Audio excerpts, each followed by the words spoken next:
नमस्कार, स्वागत है आप सभी का। मैं हूं आपके साथ कुमार कुणाल धीरज। आप देख रहे हैं मुद्दा, और आज मुद्दा में बातचीत होगी दिल्ली की स्वास्थ्य सेवाओं की और उसकी खुलती हुई पोल की।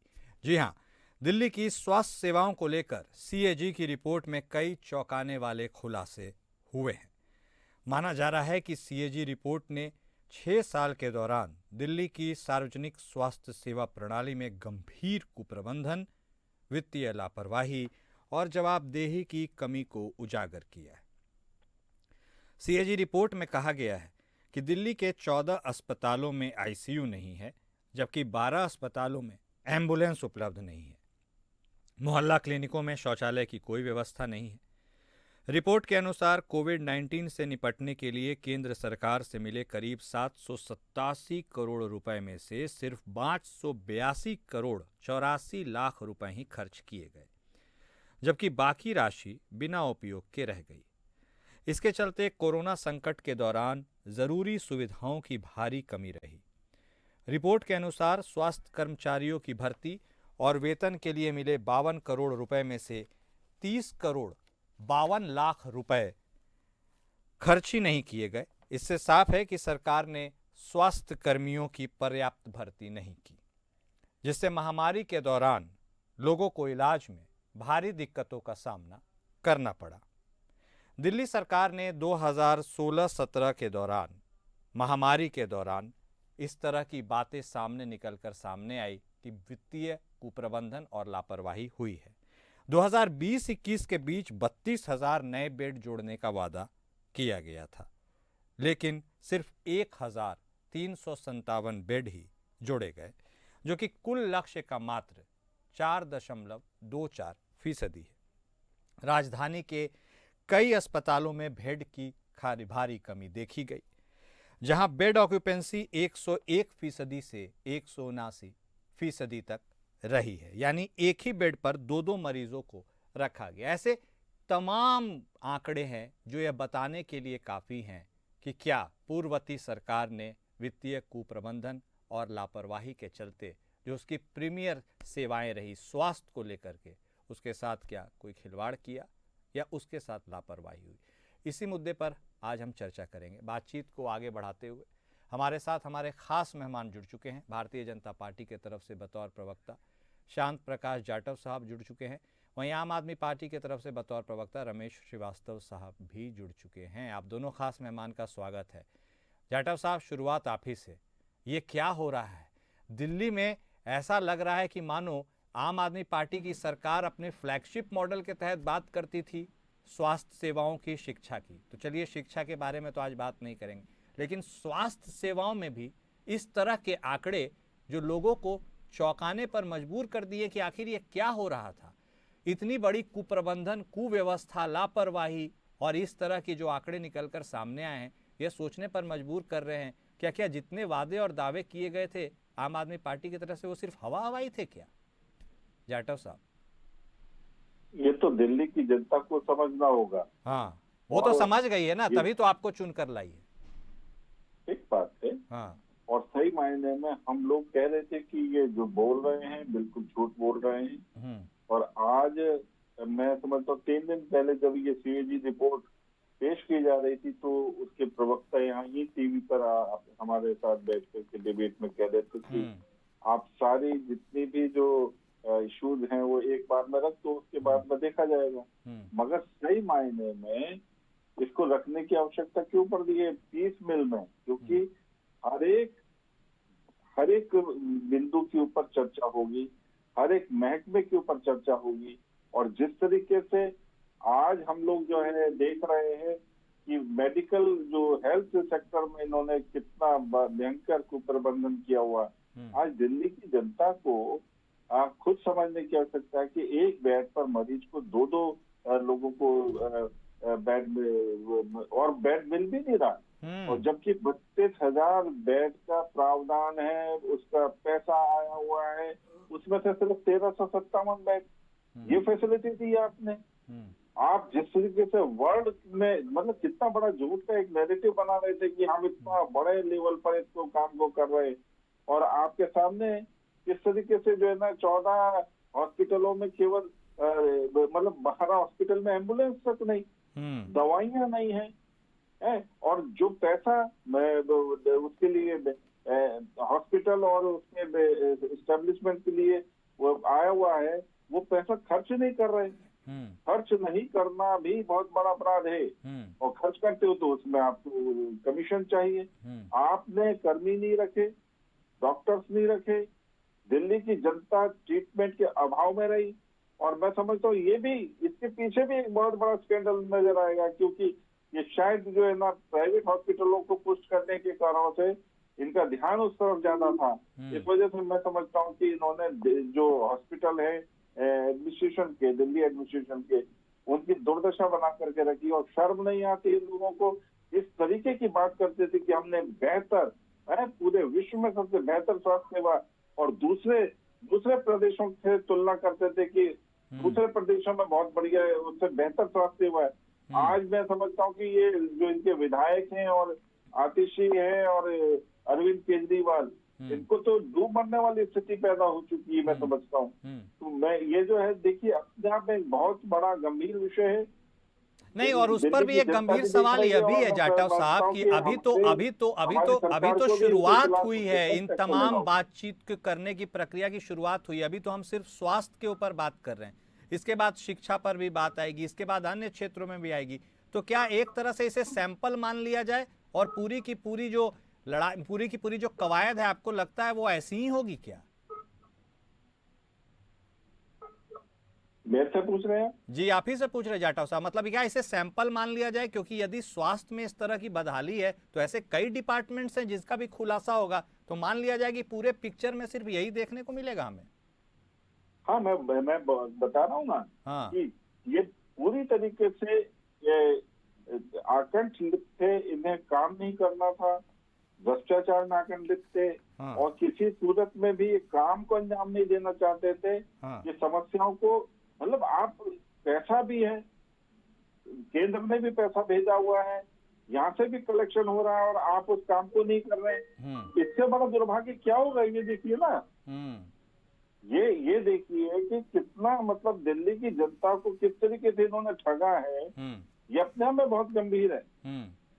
आप जो है दिल्ली की जनता को जो पैसा आ रहा है उसको स्वास्थ्य सेवाएं नहीं दे रहे। तो क्या यही वजह थी जाटव साहब, क्या यही वजह थी कि सीएजी की रिपोर्ट को विधानसभा के पटल पर नहीं रखा जा रहा था? क्या यही वजह थी जिसके चलते इसे छुपाया जा रहा था, ताकि यदि यह सच उजागर हो जाए तो बहुत भारी दिक्कत का सामना करना पड़ सकता है?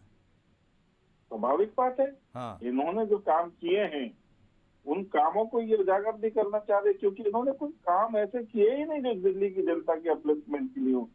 11 साल आपने दिल्ली की जनता को महरूम रखा है। आप मतलब कौन सा मॉडल पेश कर रहे हैं? झूठ का मॉडल।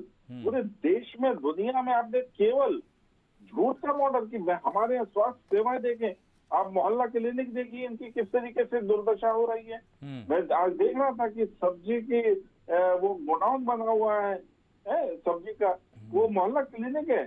शर्म आती है अरविंद केजरीवाल और इनकी टीम को कि इस प्रकार की आपने स्वास्थ्य सेवा दे रखी थी। ये भाजपाइयों ने वहां पर जाकर के सब्जी भरी है क्या? वहां की जनता से जब पूछा गया तो उन्होंने कहा कि जब से ये बना है तब से ये सब्जी का गोदाम ही है, कबाड़े का गोदाम है। इस प्रकार के मोहल्ला क्लिनिक, ठीक है, और इसके ऊपर ताली पीट रहे थे, पेज थपथपा रहे थे। ठीक है, ये मॉडल देना चाहते थे। ठीक है जाटव, नहीं वाकई में बहुत गंभीर बात है। देखिए हमारे साथ अब निगम साहब भी जुड़ चुके हैं आम आदमी पार्टी की तरफ से बतौर प्रवक्ता।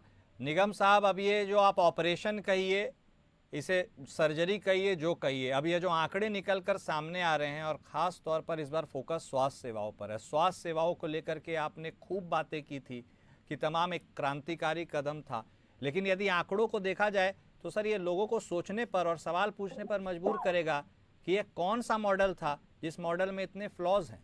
निगम साहब, मैं सिर्फ स्वास्थ्य की बात नहीं करता हूँ, मैं तमाम सारी बातें कर लेता हूँ। आज ही मैं देख रहा था कि एमएचए की एक साइड मीटिंग हुई थी, उसमें गृह मंत्री साहब जो केंद्रीय गृह मंत्री हैं, उनकी दिल्ली के मुख्यमंत्री और पुलिस के अधिकारियों के साथ एक बैठक चल रही थी।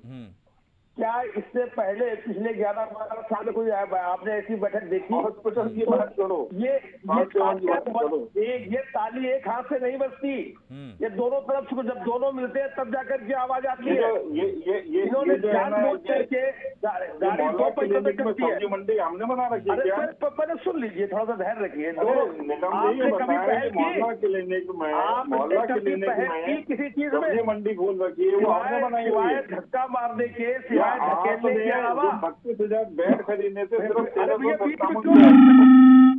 बीच में थोड़ा सा आप सुन तो लो। एक बेड से 2 लोगों को इतना पड़ रहा है ट्रीटमेंट कराने के लिए। मैंने आज जो बैठक देखी, जो बैठक देखी गृह मंत्री अमित शाह साहब के साथ पुलिस अधिकारियों और दिल्ली के मुख्यमंत्री की, मैं अचरज नहीं किया, मुझे हैरानी हुई कि कभी आज तक कभी कोई पहल की ही नहीं बनाने की, कभी कोई पहल की ही नहीं बनाने की।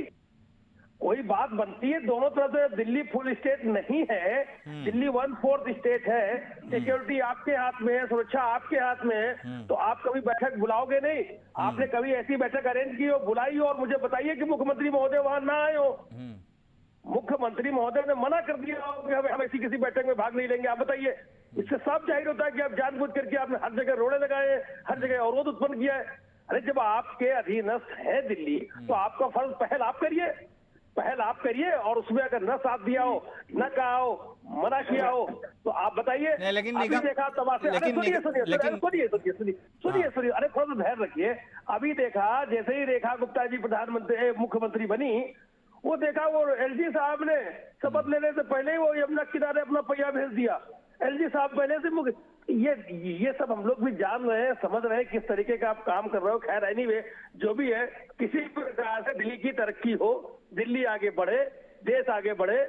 आप कम से कम जो किया सो किया, अब तो कम से कम हाथ आकर के आगे काम कराओ। कल भी हमने झलक देख ली, अभी आपने हमारे 21 जो विधायक हैं उनको आपने सस्पेंड किया, किस वजह से किया? प्रवेश वर्मा जी क्या कह रहे थे कि ये लोग जय भीम के नारे लगा रहे थे एलजी महोदय के अभिभाषण के दौरान, इसलिए निकाले गए। उसी दरमियान मोदी के भी तो नारे लग रहे थे। गलत बात है। आप दो लोग अगर एक ही प्रकार का अपराध कर रहे हो, दोनों को अलग अलग सजा दे रहे हो। आपने उनकी पीठ थपथपाई भाजपाइयों की और इनको आपने सदन के बाहर निकाल दिया। अगर आपकी नजर में ऐसा करना अपराध है, गुनाह है, तो दोनों को एक तरीके की सजा देनी चाहिए। ये ऐसे मत करिए एक आंख देख करके, एक तरफ मत चलिए। दिल्ली के लोग हैं बड़े, आप उत्साह के साथ आपको मौका दिया है तो कम से कम उसका सदुपयोग करिए। इस तरीके से समय जाया मत करें कि आप जो छाट करके आपको काम करना। करिए, देखते हैं। अभी 2 ही दिन में आपने सब निकाल लिया, सारे आंकड़े निकल के आ गए। अभी कैग की रिपोर्ट हमने देखी तो जो पीछे आई थी, तब कहीं कोई घोटाला हुआ, किसी घोटाले शब्द की कोई उसमें कोई आई बात, कहीं कोई तमाशा बना रहे, घोटाला हो गया लेकर के आप ऐसे मत करिए। कुछ काम करिए, जो आप वादे करके आए, पहले धीरे धीरे एक वादा पूरा करिए, लोगों को दीजिए। आजकल से मार्च का महीना शुरू हो जाएगा, 8 मार्च के भी 1 हफ्ते रह जाएंगे। नहीं तो निगम साहब आपको लगता है आपके साथ जस्ट बिहेवियर यानी समान तरीके से न्याय नहीं किया जा रहा है? क्योंकि आप जिस बातों का उल्लेख कर रहे हैं, आप भी देखें कुणाल जी, मैं ये नहीं कहता हूँ आप मेरे पक्ष की बात करें, आप खुद देखें, कहीं भी अगर कोई 2 लोगों ने गलती की है, अगर एक ही प्रकार की गलती की, एक प्रकार मोदी के नारे लग रहे हैं, जय भीम के नारे नहीं लगेंगे। आप बताइए, कहीं से भी किसी एक छोटे से बच्चे से भी कह दीजिए, वो भी कहेगा भाई चलिए जो ठीक बात है, गलत है तो गलत है। नहीं ठीक है, बहस होकर के वहां सदन चला रहे हैं। लेकिन निगम साहब ये जो आंकड़े आए हैं, ये 14 अस्पतालों में बात की जा रही है कि भाई आईसीयू नहीं, 12 अस्पतालों में एम्बुलेंस नहीं, ऐसे अनेक आंकड़े निकलकर सामने आए। ये तो साफ तौर पर दर्शा रहे हैं कि आपने जिस मॉडल के बारे में अपनी बातों को सामने रखा था, आपके एक प्रीमियर मॉडल के एक रूप में थी स्वास्थ्य सेवाओं को लेकर, उसमें बहुत सारी विसंगतियां और खामियां थी। इस बात को आप कैसे देख रहे हैं? देखिए खामियां ये उत्तरोत्तर लगातार किसी भी विभाग में, किसी भी जगह, भारतवर्ष जब से आजाद हुआ है 1947 से, हमें तो काम करने की कोई आवश्यकता थी ही नहीं। लगातार ये सब चीजें एक बार आपने कर दिया, हो गया। उत्तरोत्तर डे बाय डे जो कल किया वो आज करे, जो आज किया वो कल करे, तो ये चीज हो गया। ऐसे ही काम चलेगा। अगर ऐसे होता तो हमें काम करने की जरूरत नहीं पड़ती। और आपको जब कहने आप भी करोगे, उसके बाद भी खामियां बनी रहेंगी। ये निरंतर बनाने वाली चीजें हैं, रोज काम करने वाली चीजें, सिर्फ आपके सवालिया निशान पैदा कर देने से नहीं होंगी। कि सिर्फ आप देख करके आए सवालिया निशान पैदा कर देंगे इनके ऊपर। हमने 12 साल अगर रहे हैं तो ऐसे नहीं रहे हैं। आप उसको सही दिशा में काम करें। महिलाओं को और बहनों को जो वादा किया है आपने, देंगे 2,500 रुपए, पहले उसकी 8 मार्च तक का जो है आप कम से कम किस्त रिलीज करिए, तो देखेंगे आप सही ढंग से सही दिशा में काम कर रहे हो, वरना आप सिर्फ समय जाया कर रहे हो। ठीक है, कोई आप सही दिशा में काम नहीं कर रहे हो। ठीक है निगम साहब। देखिए जाटव साहब वो कह रहे हैं कि भाई समान व्यवहार हमारे साथ नहीं किया जा रहा है, वो तो खैर एक अलग ही दिशा में बात चली जाएगी, लेकिन इन यदि स्वास्थ्य सेवाओं के ऊपर ही हम बात करेंगे तो उन्होंने कह रहा है कि हमें जो सपोर्ट चाहिए था केंद्र की तरफ से वो तो आपने किया नहीं। उल्लेख हुआ एमएचए की मीटिंग के बारे में भी कर रहे हैं कि देखिए कैसे 12 साल के बाद मीटिंग हुई। कहने का मतलब ये है कि सर क्या lack of coordination between centre and state की वजह से ये बदहाल स्थिति रही, या इनकी मंशा ही नहीं थी? काम करने की मंशा नहीं थी। हाँ। जो पैसा सैंक्शन था इनके पास में, उसका ये इस्तेमाल नहीं कर रहे थे। आपने खुद देखा सीएजी रिपोर्ट में किस तरीके से इन्होंने सरप्लस छोड़ा। हेल्थ सेक्टर में सरप्लस छोड़ना अपने आप में बहुत गंभीरता है इसमें। आपने जितने भी आज मरीज जो हैं एक बेड पर 2 सोने के लिए और इलाज कराने के लिए मजबूर हैं, केवल और केवल इन्हीं के कारण से। आप ये देखिए कि 32,000 बेड अगर इस हॉस्पिटलों में सुचारू रूप से होता तो क्या दिल्ली की जनता को इधर उधर मारा फिरना पड़ रहा होता ट्रीटमेंट कराने के लिए? ये दुआई देते थे कि 500 रुपए लेकर के और आते हैं, और टिकट लेकर के आते हैं और यहाँ पर बाहर के लोग आकर के और ट्रीटमेंट कराते हैं। ये ट्रीटमेंट आपको मालूम है, आप पैसा है और उसके बावजूद आप उस काम को नहीं कर रहे। ये गंभीरता है और इसी कारण से मैं समझता हूँ कि कोई भी इनका साथ देने के लिए कोई भी। तो सर मान लीजिए आपके स्तर को ही आधार बनाया जाए, मान लिया जाए, तो देखिए जनता ने भी तो इस बार इनका साथ नहीं दिया। अब गेंद आपके पाले में है तो अब आपको डिलीवर करने की बात है। तो क्या आपके लिए ये एक आसान प्लेइंग ग्राउंड है, या आपको लगता है कि एक बहुत मुश्किल प्लेइंग ग्राउंड हमें दिया गया जिसके ऊपर पिच पर अभी बहुत काम करना है? हमें काम करना है। और ऐसा काम करना है जो एक मिसाल बने। हमने बगैर पैसे के, पिछली सरकारें कहती थी पैसा नहीं है, मगर उसके बावजूद हमने देश में कितना बेहतरीन रोड नेटवर्क बना दिया। आप देख रहे हैं ना कितना बेहतर तरीके से सड़कें जो है। आज अगर कुंभ में इतनी बेहतरीन भीड़ हुई है ना, तो उसके पीछे जो रोड का जो इंफ्रास्ट्रक्चर है, जो सुविधा से लोगों को लाने छोड़ने का काम कर रहा था, उसका भी बहुत बड़ा महत्व है, उसका भी बहुत बड़ा योगदान है। और हमने 66 करोड़ लोगों को कुंभ में इकट्ठा कर दिया और कितने बढ़िया तरीके से वो वहाँ स्नान करके गए। इस प्रकार का हमारा काम करने का मादा है और दिल्ली की जनता को भी समझना होगा। और दिल्ली की जनता ने हमें चुना है, हम उसको बहुत बेहतर तरीके से जो है, मगर ये मान करके चलें कि जो इनकी कारगुजारियां हैं उसका कच्चा चिट्ठा सब खुलेगा और उस पर चर्चा भी होगी। और ये भी मालूम होगा कि देश के अंदर प्रदेश, उत्तर प्रदेश, ये दिल्ली के अंदर कितने गद्दार लोग बैठे हुए थे पिछले 11 वर्ष से। उन्होंने किस तरीके से दिल्ली की जनता के साथ में गद्दारी की, उसको भी उजागर करें। ठीक है जाटव साहब। निगम साहब देख रहे हैं ना, मैसेज क्लियर है। इसमें 2 बातें निकलकर सामने आ रही है। एक तो साफ तौर पर उनका कहना है कि हम काम करके यानी विकास के मॉडल को गति देंगे, आगे बढ़ाएंगे और दिल्ली की सूरत बदलेगी। दूसरा यह भी है कि आपके द्वारा किए गए क्रियाकलापों की कलई खुलेगी, यानी मैसेज स्पष्ट है कि अब आप दोनों तरफ से घिर गए हैं और ऐसे में आगे की राजनीति क्या बहुत चुनौतीपूर्ण होने वाली है। कुणाल जी अभी मैं सुन रहा था, जाटव जी बोले साहब यहाँ पैसा बचा रह गया, वहाँ पैसा बचा रह गया। इनकी तरीके बेईमानों के तरीके नहीं है कि वो पैसा जब जेब में डाल के लेके चले जाए। पैसा अगर बचा है तो आपको सराहना करनी चाहिए, तारीफ करनी चाहिए कि हमने ईमानदारी से पैसे हर जगह खर्च किए, जो पैसे बचे वो बचा करके वापस दिए। वरना होता क्या है कि कहीं भी आप देख लीजिए, किसी भी सरकार में जो अनुमान लगाया जाता है किसी भी चीज में, जब वो कार्य संपन्न होता है तो उससे कहीं ज्यादा बजट निकल जाता है। हमने हमेशा अगर बचा रह गया तो हमने ईमानदारी से खर्चा किया, जो बचा है वो बचा करके दिया। मतलब आप क्या चाहते हो कि अपनी अपनी जेब में लोग डाल ले, बेईमानी करें, भ्रष्टाचार करें, जैसे आप करते रहे हो। देखिए आप इस तरीके की बातचीत ना करें। आपको तारीफ करना चाहिए कि अगर आपने पैसा बचा करके दिया है, और हर जगह ऐसा किया है हमने, जो पैसे बचाए हैं उसका हमने दूसरी जगह इस्तेमाल किया है।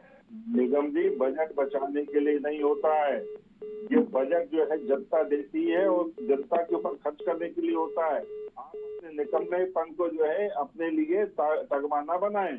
ये निकम्मापन है आपकी सरकार का, जिसने वो जो पैसा जनता ने अपने काम के लिए, अपने डेवलपमेंट के लिए दिया था, वो पैसा आपने खर्च नहीं किया और वो वापस कर दिया, सरप्लस कर दिया। ये शर्मनाक है। जाटव साहब, इसका मतलब नहीं इसी में कौन सा गणित लगाते हैं ठीक आप है, लोग? आपको ठीक है। मालूम नहीं है कि पैसा जो है दिल्ली की जनता ने अपने डेवलपमेंट के लिए दिया था। हाँ जाटव साहब, लेकिन इसी से एक और सवाल मन में आता है, आपको लगता है कि अनुभव की कमी का शिकार हो गई आम आदमी पार्टी, क्योंकि उसे जो पॉलिटिकल ऑर्गेनाइजेशन के तौर पर बहुत लंबा खासा अनुभव था नहीं, और ऐसे में वह जो बातें करते गई वह डिलीवर नहीं कर पाई, और बजट को लेकर के भी जो आप दोनों में विमर्श हो रहा है वो उसका एग्जाम्पल है कि अनुभव की कमी से वो इन चीज़ों को परिवर्तित नहीं कर पाई। देखिए, जो भी पॉलिटिक्स जो पार्टियां आती हैं, हाँ ठीक है, कई बार ऐसा होता है कि वो मंत्रियों को उतना अनुभव नहीं होता, मगर स्टाफ जो है उसको पूरा अनुभव होता है और उसको मालूम भी है कि हमें जो पैसा आया है वो सरप्लस नहीं करना, 100% उसको एक्सपेंड करना है, खर्च करना है। मगर यहाँ पर इन्होंने अपने जो अधिकारी हैं उनके साथ मारपीट की, उनके साथ में दुर्व्यवहार किया। उन्होंने दिल्ली के उपराज्यपाल के साथ में मिसबिहेव किया। मतलब ये लोग जो है ना बेसिकली एनार्किस्ट हैं। इन्हें कोई मतलब नहीं है कि हमें प्रदेश को जो है डेवलप करना है। इनको तो केवल अराजकता पैदा करनी है और इन्हें कोई मतलब नहीं था। अभी देखो, अभी ये तो हेल्थ खुला है, अभी वाटर सप्लाई का आएगा, तब आपको मालूम पड़ेगा कि इन्होंने क्या कारगुजारियां की हैं। पैसे का मतलब ये होता है कि पैसा यदि हमारे पास में आया है तो हमें 100% उस पैसे को वहाँ के डेवलपमेंट के लिए, जिस काम के लिए आया वहाँ लगाना है। नहीं सर, आंकड़े तो आप बता रहे हैं, आंकड़े बता रहे हैं, अधिकारियों को भी कोऑपरेट नहीं किया। ठीक है, आंकड़े तो आप बता रहे हैं, लेकिन इसके साथ एक बहुत बड़ा सवाल है, आपके लिए भी बहुत बड़ी चुनौती है। उन्होंने क्या नहीं किया वो अब आपको करना है। ऐसे में आपको लगता है, आप खजाने के ऊपर भी लेकर लगातार सवाल उठा रहे कि भाई हमें तो खजाना ही खाली मिला। ऐसे में डबल चुनौती आपके लिए भी है। सेंटर का कोऑर्डिनेशन अलग बात है, लेकिन इन सारी चीजों को भी इम्प्लीमेंट करना और खजाने को भी भरना इतना आसान होगा क्या?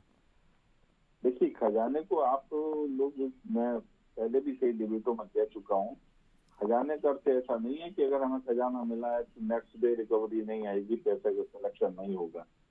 सब चीजें चलती रहती है कंटिन्यूशन में। और जो पैसा हमारा डेली जो है ना कलेक्शन हो रहा है, मंथली कलेक्शन हो रहा है, उससे सब चीजें होंगी।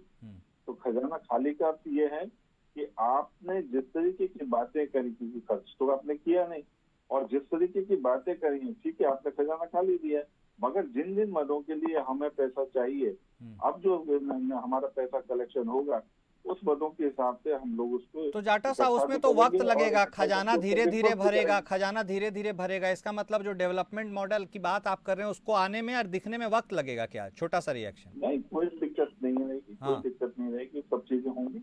ठीक है, ठीक है। निगम साहब, अब देखिए, अब साफ तौर पर इशारा है कि आपने जो करके दिया सो करके दिया। अब भी भारतीय जनता पार्टी की तरफ से दावा है कि अब उसे हम बनाने और बेहतर करने की कोशिश करने में आगे बढ़ रहे हैं। तो ऐसे में बतौर विपक्ष अब आपकी भूमिका क्या होगी? देखो, किसी से हम लोग कोई इधर उधर की बात करते नहीं है। हाँ, आपको याद होगा, आप देखिए, पता करिए, 15 साल एनसीडी में रहे, खोखला कर दिया। जो वहाँ के कर्मचारी थी उनको कभी समय से सैलरी नहीं मिली है, 2-2, 3-3 महीने, 4-4 महीने लौटते रहे। आप पता करिए कि जब से हमको जिम्मेदारी मिली है, 2-3 महीने में हमने उसको संभाल लिया।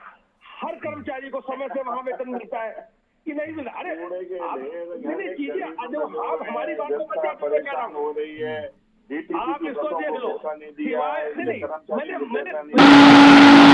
आप पे खाने के दांत और दिखाने के दांत और, आप जिस तरीके की राजनीति करते हो हमें अच्छी तरीके से मालूम है, मैंने देख दिया है। आपकी कारगुजारी है सीएजी में भी आ रही है और दिल्ली की जनता ने भी देखी और दिल्ली के कर्मचारी भी देख रहे हैं। जो खोखला करके दिया, पेमेंट नहीं दिया, बिल्कुल गलत बोल रहे हैं, खोखला करके दिया था, बिल्कुल गलत बोल रहे हैं। आप समय से सैलरी तो दे पाए किसी को, और आपने डीटीसी के, देखो दिल्ली में जो हमारे बुजुर्ग बच्चे सुबह टहलने जाते थे उनको आते है। दिल्ली में आपने सुबह के साथ हवा भी नहीं दे दिया। द्वारिका में क्या किया है? अरे सुन लो भाई, द्वारिका में क्या किया है? मुझे ये बताया ना, विधवा पेंशन और सुबह फीस लगा दिया। ठीक है, आप लोग टहलने जाने में फीस लगा दी। वाह भाई वाह, ये तोहफा दे रहे हो जनता को दिल्ली में सरकार बनाने के बाद। ठीक है, दिल्ली में सरकार बनाने के बाद जो सुबह मॉर्निंग वॉक करने जाते हैं उनसे आप पैसा वसूलोगे? चलिए ठीक है, ये किसने तोहफा क्या दिया है किया, आपने। किसने क्या नहीं किया और अब क्या किया जाएगा, इसी सवाल के साथ और इसका जवाब पाने के लिए दिल्ली की जनता बेकरार है। बहुत शुक्रिया आप दोनों खास मेहमान का हमारे साथ जुड़ने के लिए। तो देखिए, सीएजी की रिपोर्ट सामने आ गई, एक एक करके उससे आंकड़े और खुलासे हो रहे हैं, लेकिन इसके मध्य में दिल्ली की जनता है जो एक तरफ इन खुलासों को भी देख रही है और आशातीत निगाहों से आगे के आने वाले होने वाले विकास के ऊपर भी नज़र लगाए बैठी है। ऐसे में देखना दिलचस्प होगा कि कहीं दिल्ली की राजनीति इन आंकड़ों में उलझ जाती है या फिर विकास की गाथा पर आगे बढ़ती हुई नजर आती है। मुद्दा में मेरे साथ आज बस इतना ही। नमस्कार।